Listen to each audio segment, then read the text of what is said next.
सत्य घटना पर आधारित है। Real horror story. कृपया बच्चे इस वीडियो से दूर रहे। शहर के पुराने रेलवे स्टेशन के पास एक ढहता हुआ गेस्ट हाउस था, सावित्री निवास। वहां का कमरा नंबर 6 किसी को किराए पर नहीं दिया जाता था। कहते हैं जो भी उस कमरे में रात बिताता, अगली सुबह जिंदा नहीं मिलता। स्टोरी की शुरुआत Suraj horror story Hindi podcast show. Ajay, एक सेल्समैन, देर रात ट्रेन छूट जाने के कारण उस गेस्ट हाउस में ठहरने पहुंचा। रिसेप्शनिस्ट ने चेतावनी दी, साहब, ऊपर वाला कमरा छोड़कर कोई भी ले लीजिए। लेकिन किस्मत का खेल देखिए, बाकी सारे कमरे भरे हुए थे। मजबूरन अजय को वही कमरा नंबर 6 लेना पड़ा। पहली रात की दस्तक कमरे में घुसते ही एक ठंडी लहर उसके चेहरे से टकराई। पुराना फर्नीचर, जाले से ढका आईना और एक टूटी हुई घड़ी जो हमेशा 3:15 पर रुकी रहती थी। रात के 12 बजे दरवाजे पर ठक ठक हुई। अजय ने सोचा शायद वॉचमैन होगा।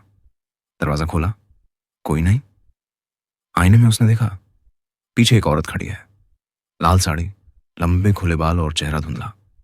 वो मुड़ा, पीछे कोई नहीं था। बत्ती अपने आप टिमटिमाने लगी। घड़ी ने खुद ब खुद चलना शुरू किया। 3:15। डरावना मंजर कमरे की दीवारों से खून टपकने लगा। चारों तरफ से फुसफुसाहट है।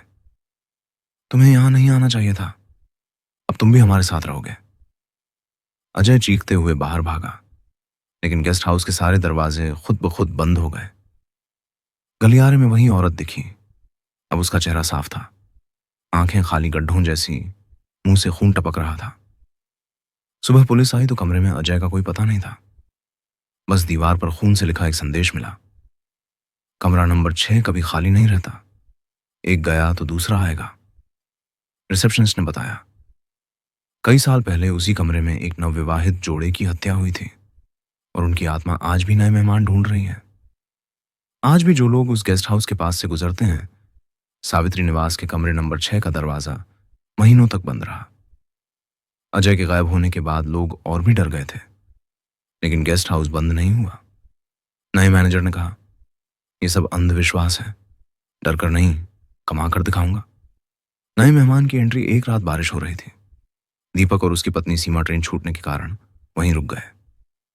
सारे कमरे भरे हुए थे और उन्हें मजबूरन वही कमरा दिया गया, कमरा नंबर 6।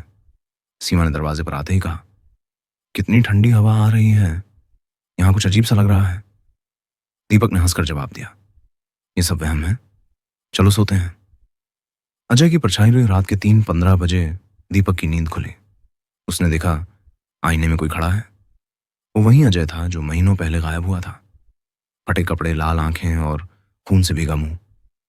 अजय ने कहा, तुम भी नहीं निकल पाओगे, अब मेरी बारी है।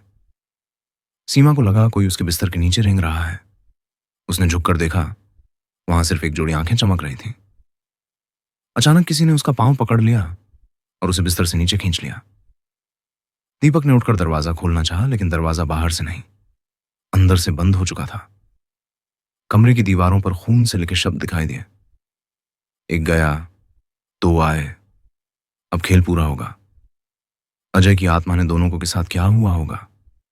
क्या वापस आएगा या फिर कोई दूसरा मेहमान आएगा? Suraj horror stories 173 Hindi podcast show. Subscribe now.